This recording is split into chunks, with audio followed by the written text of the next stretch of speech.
5 রাজ্যে বিধানসভা নির্বাচনে বিজেপির অপ্রত্যাশিত হারে উদাসীন কর্মী সমর্থকরা।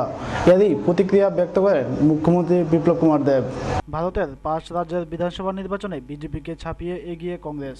তবে মুহূর্তে মুহূর্তে পাল্টে যাচ্ছে মধ্যপ্রদেশের চিত্র। রাজ্যটিতে কখনো এগিয়ে যাচ্ছে কংগ্রেস, কখনো বিজেপি। একই সঙ্গে চলা অন্য 4 রাজ্যে রাজস্থান, ছত্তিশগড়, তেলেঙ্গানা ও মিজোরামে নির্বাচনী ফল প্রায় স্পষ্ট। ওই 3 রাজ্যে বিজেপিকে টপকে কংগ্রেস অনেকটা এগিয়েই আছে। তার মধ্যে ছত্তিশগড় এবং রাজস্থানে ক্ষমতায় ফেরা প্রায় নিশ্চিত হয়ে যাচ্ছে কংগ্রেসের। এদিকে নির্বাচনে বিজেপির ভরাডুবির পর উচ্ছ্বসিত ত্রিপুরা প্রদেশ কংগ্রেস দলের কর্মী সমর্থকরা। এদিকে নির্বাচনে বিজেপির এই হারের বিষয়ে জানতে চাওয়া হলে রাজ্যের মুখ্যমন্ত্রী বিপ্লব কুমার দেব জানান, দেখুন, রাজ্য রাজনীতিতে তো ভারতীয় জনতা পার্টির একক সংখ্যাগরিষ্ঠ সরকার এখানে রয়েছে। পৃষ্ঠা প্রমুখ পর্যন্ত সংগঠন ত্রিপুরাতে রয়েছে। ওর আই কার্ড পর্যন্ত ভারতবর্ষের মধ্যে কোনো পার্টির কাছে আজ পর্যন্ত পৃষ্ঠা প্রমুখের কাছে আই কার্ড রয়েছে আমার জানা নেই। সারা ভারতবর্ষের কোনো জায়গা আছে কিনা। তো সংগঠন ভারতীয় জনতা পার্টি ত্রিপুরাতে সবচেয়ে শক্তিশালী সংগঠন, সরকারও শক্তিশালী সরকার। দ্বিতীয় বিষয় হচ্ছে এখনও সম্পূর্ণ রেজাল্ট আসেনি, এখন রুঝান এসছে। রুঝানে ভারতীয় জনতা পার্টির কোনো জায়গাতে লোকসান হয়েছে সেটা অন্তত আমি বুঝতে পারি না, সংগঠনটা আমিও বুঝি। কারণ 15 বছরের লাগাতার সরকার, সেখানে কোথাও অ্যান্টি ইনকামবেসি দেখা যায়নি। ছত্তিশগড়ে নিশ্চিত কংগ্রেসের জিত হয়েছে। বাকি 2 জায়গাতে ভারতীয় জনতা পার্টি সরকার হওয়ার পসিবিলিটি সবচেয়ে বেশি দেখা যাচ্ছে। এখনও অঙ্কগণিতে মধ্যপ্রদেশে যতটা আমি দেখছি রুঝান 111 পর্যন্ত বিজেপির সবচেয়ে সিট বেশি, মানে 15টা থেকে 11 পর্যন্ত পৌঁছে গেছে। তো সেখানে ভারতীয় জনতা পার্টির সরকার নিশ্চিত দেখা যাচ্ছে। কিন্তু তবুও রেজাল্ট না আসা পর্যন্ত কোনো সিদ্ধান্ত নেওয়া উচিত নয়। রাজস্থানও যেভাবে মিডিয়ার বন্ধুদের মাধ্যমে বা বিভিন্ন সমীকরণ আসছিল 10 সিট 20 সিট, তার উপরে 50-এর উপরে কেউ যাচ্ছিল না, সেখানেও ভারতীয় জনতা পার্টি আর কংগ্রেস বরাবরিতে দাঁড়িয়ে আছে। তো রেজাল্ট আসতে দিন। বাকি সারা ভারতবর্ষে ওভারঅল যে রেজাল্ট এসছে এই রাজ্যগুলির মধ্যে, তেলেঙ্গানা থেকে তো কংগ্রেস সাফ। আমার তো মনে হয় রাহুল গান্ধী যতটা র্যালি করেছে তার থেকে কংগ্রেসের সিট কম হয়ে গেছে। মিজোরাম থেকে কংগ্রেস সাফ, সেখানে কংগ্রেস মুক্ত নর্থ ইস্ট হয়ে গেছে। মিজোরামে এক মোমবাতি ছিল, সেটাও শেষ হয়ে গেছে। তো সেই দিক দিয়ে দেখলে মিজোরামে নন কংগ্রেস সরকার এসছে, টিআরএস, যেখানে তেলেঙ্গানাতে নন কংগ্রেস সরকার এসছে, মধ্যপ্রদেশে ভারতীয় জনতা পার্টির সরকার আসছে, যে রুঝান আসছে। আর রাজস্থানে যেটা কেউ কল্পনা করতে পারেনি, আমি বসুন্ধরাজিকে তো অ্যাডভান্স ধন্যবাদ জানাবো।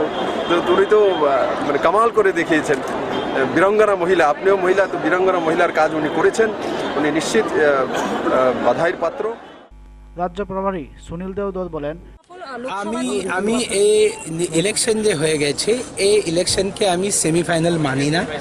কেন এই ইলেকশন তো মুখ্যমন্ত্রী নির্বাচন করার জন্য ইলেকশন হয়ে গেল। প্রধানমন্ত্রীর কথা এই ইলেকশনের ছিল না। লোকসভা ইলেকশনের মধ্যে প্রধানমন্ত্রী কে হবে, স্থির সরকার কে দিবে, উন্নয়ন কে করবে দেশের জন্য, দেশকে সুরক্ষিত কে রাখবে, সেজন্য ইলেকশন হবে। রাজস্থান, মধ্যপ্রদেশ, ছত্তিশগড় সব জায়গায় সবকে সব সাংসদ বিজেপির আসবে। ব্যুরো রিপোর্ট, খবর ত্রিপুরা। 5টি রাজ্যের মধ্যে 3টি রাজ্যে এককভাবে জয় হলো কংগ্রেস। দলের এই সাফল্যে উচ্ছ্বসিত ত্রিপুরা প্রদেশ কংগ্রেস দলের কর্মী সমর্থকেরা। ভারতের তেলেঙ্গানা, রাজস্থান, ছত্তিশগড়, মধ্যপ্রদেশ এবং মিজোরাম এই 5 রাজ্যের বিধানসভা ভোটের ফল প্রকাশিত হয়েছে। 5 রাজ্যের মধ্যে 3টি রাজ্যে এককভাবে সংখ্যাগরিষ্ঠ রয়েছে কংগ্রেস দল। দলের এই সাফল্যে উচ্ছ্বসিত ত্রিপুরা প্রদেশ কংগ্রেস দলের কর্মী সমর্থকরা। বিভিন্ন রাজ্য থেকে ভোটের ফল আসতে শুরু হলে ও কংগ্রেস দলের জয়ের খবর আসার পর আগরতলার কংগ্রেস ভবনের সামনে সমর্থকদের ভিড় বাড়তে থাকে। এক পর্যায়ে কর্মী সমর্থকরা ভবনের সামনে আতশবাজি পুরান দল এবং নিখিল ভারত কংগ্রেস কমিটির সভাপতি রাহুল গান্ধীর সমর্থনে জয়ধ্বনি দিতে থাকেন, হইহুল্লোড় করেন।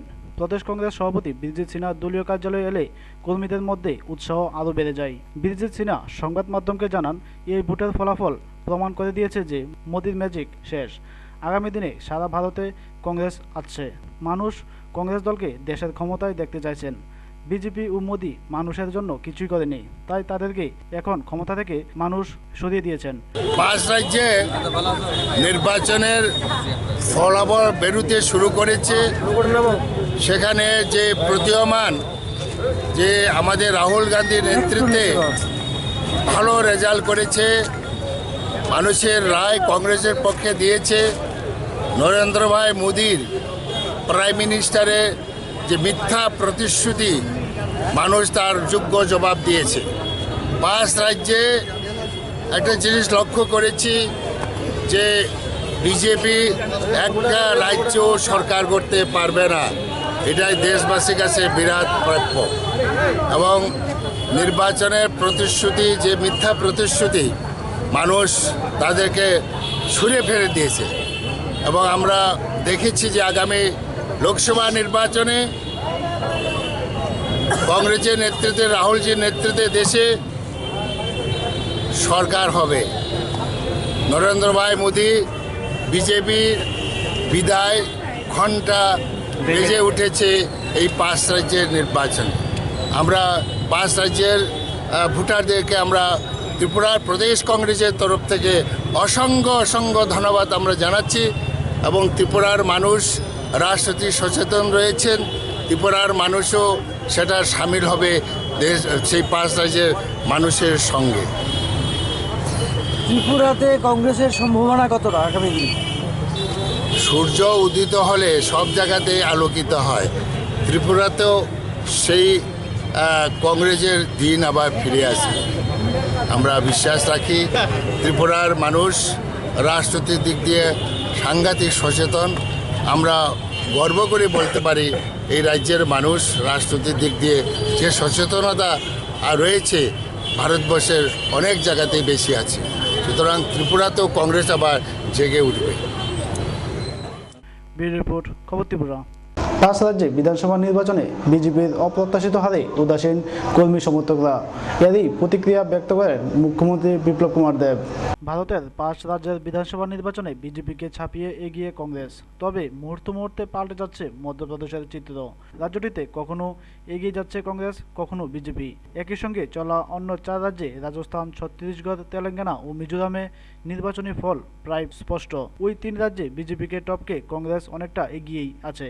তার মধ্যে ছত্তিশগড় এবং রাজস্থানে ক্ষমতায় ফেরা প্রায় নিশ্চিত হয়ে যাচ্ছে কংগ্রেসের। এদিকে নির্বাচনে বিজেপির ভরাডুবির পর উচ্ছ্বসিত ত্রিপুরা প্রদেশ কংগ্রেস দলের কর্মী সমর্থকরা। এদিকে নির্বাচনে বিজেপির এই হারের বিষয়ে জানতে চাওয়া হলে রাজ্যের মুখ্যমন্ত্রী বিপ্লব কুমার দেব জানান, দেখুন, রাজ্য রাজনীতিতে তো ভারতীয় জনতা পার্টির একক সংখ্যাগরিষ্ঠ সরকার এখানে রয়েছে। পৃষ্ঠা প্রমুখ পর্যন্ত সংগঠন ত্রিপুরাতে রয়েছে। আর আই কার্ড পর্যন্ত ভারতবর্ষের মধ্যে কোনো পার্টির কাছে আজ পর্যন্ত পৃষ্ঠা প্রমুখের কাছে আই কার্ড রয়েছে আমার জানা নেই। সারা ভারতবর্ষের কোনো জায়গা আছে কিনা। তো সংগঠন ভারতীয় জনতা পার্টি ত্রিপুরাতে সবচেয়ে শক্তিশালী সংগঠন, সরকারও শক্তিশালী সরকার। দ্বিতীয় বিষয় হচ্ছে এখনও সম্পূর্ণ রেজাল্ট আসেনি, এখন রুঝান এসছে। রুঝানে ভারতীয় জনতা পার্টির কোনো জায়গাতে লোকসান হয়েছে সেটা অন্তত আমি বুঝতে পারি না, সংগঠনটা আমিও বুঝি। কারণ 15 বছরের লাগাতার সরকার, সেখানে কোথাও অ্যান্টি ইনকামবেসি দেখা যায়নি। ছত্তিশগড়ে নিশ্চিত কংগ্রেসের জিত হয়েছে। বাকি 2 জায়গাতে ভারতীয় জনতা পার্টি সরকার হওয়ার পসিবিলিটি সবচেয়ে বেশি দেখা যাচ্ছে। এখনও অঙ্কগণিতে মধ্যপ্রদেশে যতটা আমি দেখছি রুঝান 111 পর্যন্ত বিজেপির সবচেয়ে সিট বেশি, মানে 15টা থেকে 11 পর্যন্ত পৌঁছে গেছে। তো সেখানে ভারতীয় জনতা পার্টির সরকার নিশ্চিত দেখা যাচ্ছে। কিন্তু তবুও রেজাল্ট না আসা পর্যন্ত কোনো সিদ্ধান্ত নেওয়া উচিত নয়। রাজস্থানও যেভাবে মিডিয়ার বন্ধুদের মাধ্যমে বা বিভিন্ন সমীকরণ আসছিল 10 সিট 20 সিট, তার উপরে 50-এর উপরে কেউ যাচ্ছিল না, সেখানেও ভারতীয় জনতা পার্টি আর কংগ্রেস বরাবরিতে দাঁড়িয়ে আছে। তো রেজাল্ট আসতে দিন। বাকি সারা ভারতবর্ষে ওভারঅল যে রেজাল্ট এসছে এই রাজ্যগুলির মধ্যে, তেলেঙ্গানা থেকে তো কংগ্রেস সাফ। আমার তো মনে হয় রাহুল গান্ধী যতটা র্যালি করেছে তার থেকে কংগ্রেসের সিট কম হয়ে গেছে। মিজোরাম থেকে কংগ্রেস সাফ, সেখানে কংগ্রেস মুক্ত নর্থ ইস্ট হয়ে গেছে। মিজোরামে এক মোমবাতি ছিল, সেটাও শেষ হয়ে গেছে। তো সেই দিক দিয়ে দেখলে মিজোরামে নন কংগ্রেস সরকার এসছে, টিআরএস, যেখানে তেলেঙ্গানাতে নন কংগ্রেস সরকার এসছে, মধ্যপ্রদেশে ভারতীয় জনতা পার্টির সরকার আসছে, যে রুঝান আসছে। আর রাজস্থানে যেটা কেউ কল্পনা করতে পারেনি, আমি বসুন্ধরাজিকে তো অ্যাডভান্স ধন্যবাদ জানাবো, তো উনি তো মানে কামাল করে দেখিয়েছেন। বীরাঙ্গনা মহিলা, আপনিও মহিলা, তো বীরাঙ্গনা মহিলার কাজ উনি করেছেন, উনি নিশ্চিত বাধাইয়ের পাত্র। রাজ্য প্রভারী সুনীল দেওদর বলেন, আমি এই ইলেকশন যে হয়ে গেছে এই ইলেকশনকে আমি সেমিফাইনাল মানি না, কেন এই ইলেকশন তো মুখ্যমন্ত্রী নির্বাচন করার জন্য ইলেকশন হয়ে গেল। প্রধানমন্ত্রীর কথা এই ইলেকশনে ছিল না। লোকসভা ইলেকশনের মধ্যে প্রধানমন্ত্রী কে হবে, স্থির সরকার কে দিবে, উন্নয়ন কে করবে দেশের জন্য, দেশকে সুরক্ষিত কে রাখবে, সেজন্যই ইলেকশন হবে। রাজস্থান, মধ্যপ্রদেশ, ছত্তিশগড় সব জায়গায় সবকে সব সাংসদ বিজেপির আসবে। ব্যুরো রিপোর্ট, খবর ত্রিপুরা। কৈলাসহর রামকৃষ্ণ মিশনের উদ্যোগে এক অনুষ্ঠানের মধ্য দিয়ে গরিব দুস্থ পরিবারের শীতবস্ত্র প্রদান করা হয়। উপস্থিত ছিলেন রামকৃষ্ণ মিশনের আশ্রমের সম্পাদক ত্যাগীবরানন্দ মহারাজ। দরিদ্র মূর্খ ইহারাই তোমার দেবতা, ইহাদের সেবাই পরম ধর্ম জানিবে বলেছিলেন স্বামী বিবেকানন্দ। আর এই মন্ত্র নিয়েই সেবা কার্য চালিয়ে যাচ্ছেন কৈলাসহর রামকৃষ্ণ মিশন আশ্রম। গরিব দুস্থ পরিবারকে শীতবস্ত্র দিয়ে সেবা কার্য করছে। কৈলাসহর রামকৃষ্ণ মিশন আশ্রমে চণ্ডীপুর গরিব দুস্থ পরিবারের 100 জনের উপরেই ব্ল্যাঙ্কেট, শীতের সোয়েটার এবং পুরুষদের শার্ট এবং মহিলাদের ব্ল্যাঙ্কেট, শীতের সোয়েটার এবং মহিলাদের পরনের বস্ত্র প্রদান করা হয়। চিনিবাগানের শিববাড়িতে উপজাতি 100 উপরের পরিবারকেও এই শীতবস্ত্র প্রদান করা হয়। কিন্তু শিববাড়িতে দরিদ্রদের সেবা রামকৃষ্ণ মিশন আশ্রম কৈলাসহর থেকে করলেও কিছু সংখ্যক কুচক্রী লোক সোশ্যাল মিডিয়াতে এবং ফেসবুকে তাদের লক্ষ্য করে প্রচার চালিয়ে যাচ্ছে। এতেও রামকৃষ্ণ ভক্ত অনুগামীরা ক্ষোভ প্রকাশ করেন। মানুষ সেবাই শ্রেষ্ঠ ধর্ম, জীববিজ্ঞানে মানুষের সেবা করার জন্য বলেছিলেন শ্রী রামকৃষ্ণ। আর রামকৃষ্ণ মিশন আশ্রম সেই ধর্ম পালন করেই কাজ করে যাচ্ছে। রামকৃষ্ণ মিশন আশ্রম কৈলাসহর সেই ব্রত নিয়ে কাজ করছে। বন্যায় দুর্গতদের পাশে সর্বপ্রথম দাঁড়িয়েছিল কৈলাসহর রামকৃষ্ণ মিশন। রামকৃষ্ণ মিশন আশ্রমের সম্পাদক ত্যাগীবরানন্দ মহারাজ বলেন, কৈলাসহর রামকৃষ্ণ মিশন আশ্রমের এই প্রয়াস জারি থাকবে।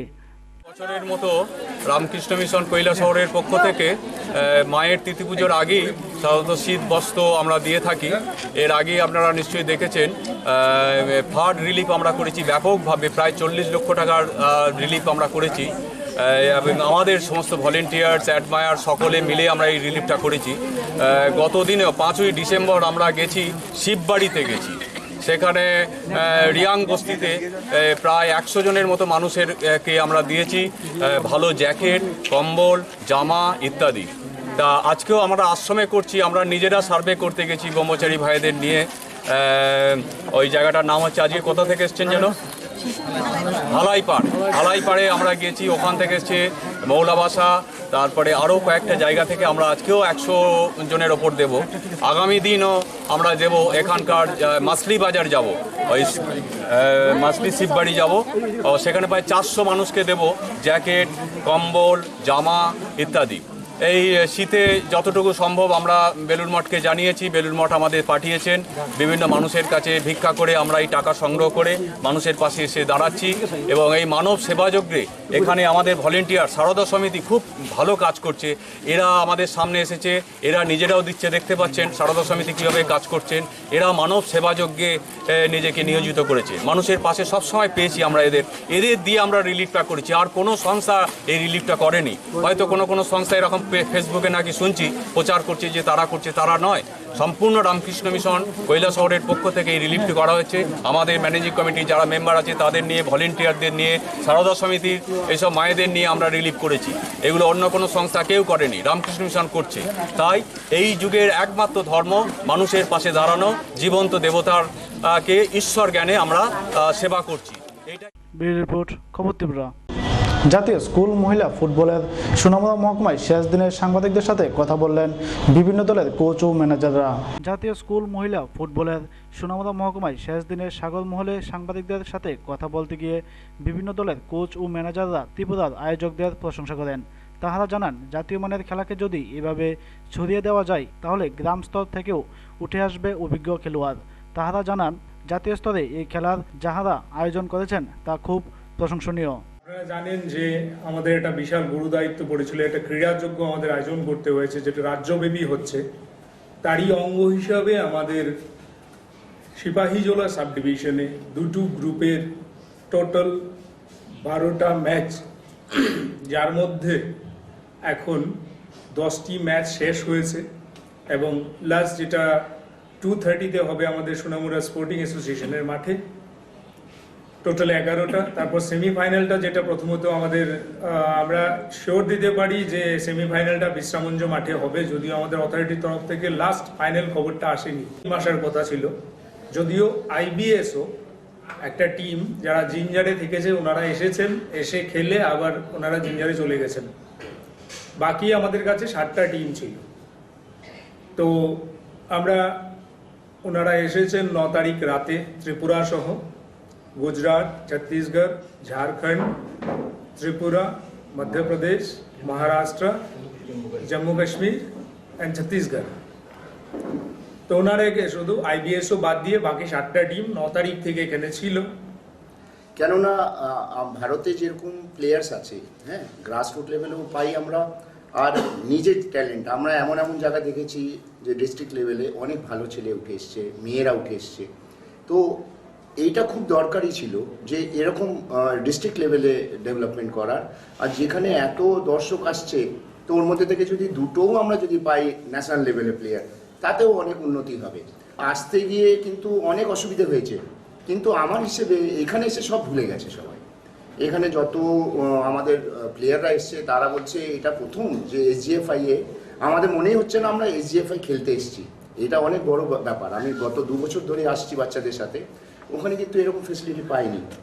সেটা সবচেয়ে বড় দরকার। আমরা আগরতলায় ছিল, ওখান থেকে আসার সময়ও সবাই কিন্তু এখানে অন্য টিম যারা এসছে তারা বলছিল যে কেন এত দূরে নিয়ে যাচ্ছেন, কিন্তু এখানে এসে ওরা এত স্যাটিসফাই, থাকা খাওয়া প্লাস গ্রাউন্ডের যত এখানে যে নিজের পাবলিক ওরা গ্রাউন্ডটাকে ডেভেলপ করেছে, এটাও অনেক বড় একটা জিনিস যে ডেভেলপমেন্টের জন্য ফুটবলকে।